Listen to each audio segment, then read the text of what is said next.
Terbongkar. Ada penumpang gelap dari kerusuhan demo yang sedang terjadi. Kita sudah menemukan fakta-faktanya, teman-teman. Bahkan bukan cuma di sosmed saja. Para penumpang gelap ini sampai menyusupkan provokator di tengah-tengah aksi demo. Wah, ini menarik, teman-teman.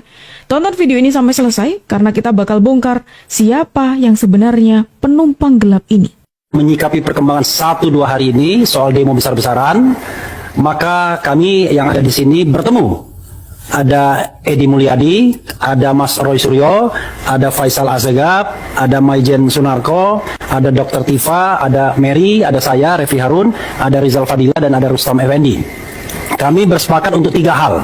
1, bersepakat membentuk sekretariat bersama untuk memperjuangkan agenda ketiga.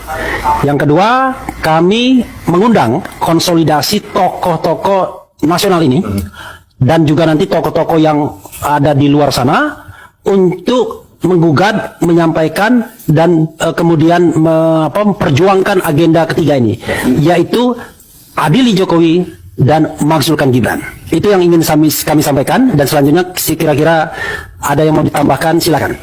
1, adili Jokowi, dan hampir 10 bulan juga disuarakan konsistensi kami bersama rakyat menuntut Gibran dimakzulkan karena dipandang sebagai pelanggaran serius dalam konstitusi. Siapapun mereka yang di sana, di luar sana, yang punya kesamaan pandangan dengan kami, yang turun ke jalan dengan kesadaran moral tanpa anarkisme, yang terus-menerus konsisten menyuarakan adili Jokowi, turunkan Gibran, kami dalam satu kesadaran yang sama. Oleh sebab itu, pertemuan ini dadakan, tidak direncanakan, satu silaturahmi yang strategi, dan barangkali juga di luar sana banyak pertemuan-pertemuan yang sama, dan saatnya kita satukan persepsi. Oke, pertama ada gengnya Roy Suryo CS, Refli Harun CS, yang mana di sini dia lagi berusaha untuk menunggangi adanya aksi ini dengan untuk menyerang Pak Joko Widodo. Lagi-lagi orang yang mereka sasar itu Pak Joko Widodo, teman-teman. Dan apalagi kita masih ingat bahwa sempat ada isu ini berkembang sangat luas sekali. Ada dana sebesar 16 miliar yang bakal diberikan untuk menyerang Pak Joko Widodo. Pengacara terkenal, Law CS dapat dana 16 miliar untuk ganggu Jokowi. Membaca itu ada informasi A1, ada yang kasih dia dana. Siapa sosoknya itu, Pak? Saya nggak tahu siapa. Orang nilainya cukup besar, 16 miliar. Oh, 16 miliar. Artinya sebanding dengan resiko yang Roy Suryo hadapi. Saya nggak tahu, Pak. Tapi katanya ada sumber dana yang masuk, jumlahnya cukup besar, fantastik, kan gitu kan, sehingga dia disuruh melakukan manuver-manuver. Kepentingannya apa? Artinya politik lah. Yang memberikan informasi saya ini A1, tapi orangnya itu A1 bagi saya percaya dia karena kedudukannya dia. Gitu. Wah, masih ingat kan teman-teman bahwa ada dana yang sudah disiapkan sebesar 16 miliar untuk mengganggu Pak Joko Widodo.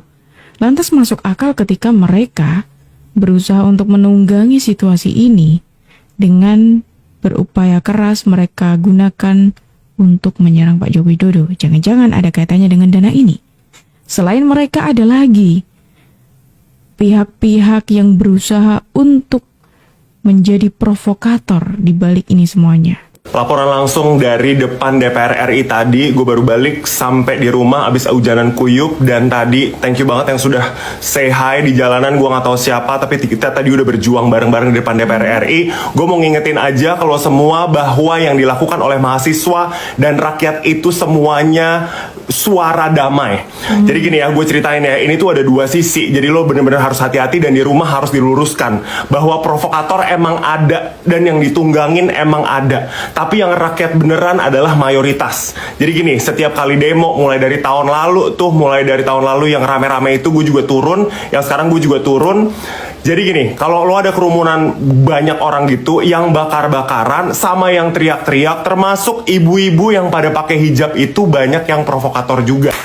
Kalau yang mahasiswa udah tahu, pasti mahasiswa udah bilang jangan terprovokasi, udah tahu ya. Tapi kalau dibilang bahwa emang ada yang mulai-mulai anarkis itu yang ngelawan polisi kan juga sama-sama juga ya. Maksudnya mereka kan bertugas juga dan itu ada komandonya ya. Jadi kalau komando memanas terus habis itu dikomandoin untuk ngelawan, jadi itu emang udah ada sistemnya sendiri. Kalau mahasiswa yang udah pulang pasti udah bubaran sekitar jam 6-an tuh udah pasti bubar karena perjanjian kepada polisi atau perjanjian kepada negara ini nih emang kalau orasi atau demonstrasi itu sampai jam 6 doang.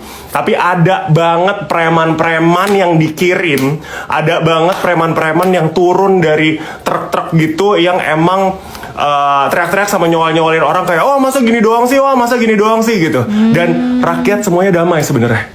Ada yang sambil makan somai, ada yang sambil minum es teh. Kan secara panas saya juga berorasi ya. Orasi nggak ada masalah, demonstrasi nggak masalah. Tapi emang ada orang-orang yang nunggangin orang bikin ngamuk. Tuh ya. Hal ini pun dibongkar oleh salah seorang netizen yang ikut demo gitu ya. Bahkan dia memperingatkan untuk orang-orang lainnya juga yang mungkin ikut turun ke jalan ataupun orang-orang yang tidak ikut turun ke jalan, itu jangan sampai terprovokasi. Kenapa? Faktanya ada orang-orang yang menyusup di dalam kerumunan itu, ada pihak-pihak yang menyusup ikut turun ke jalan dalam rangka memprovokasi teman-teman. Ya orang-orang provokator itu dengan narasi-narasinya yang semakin membuat hawa-hawanya semakin panas gitu ya.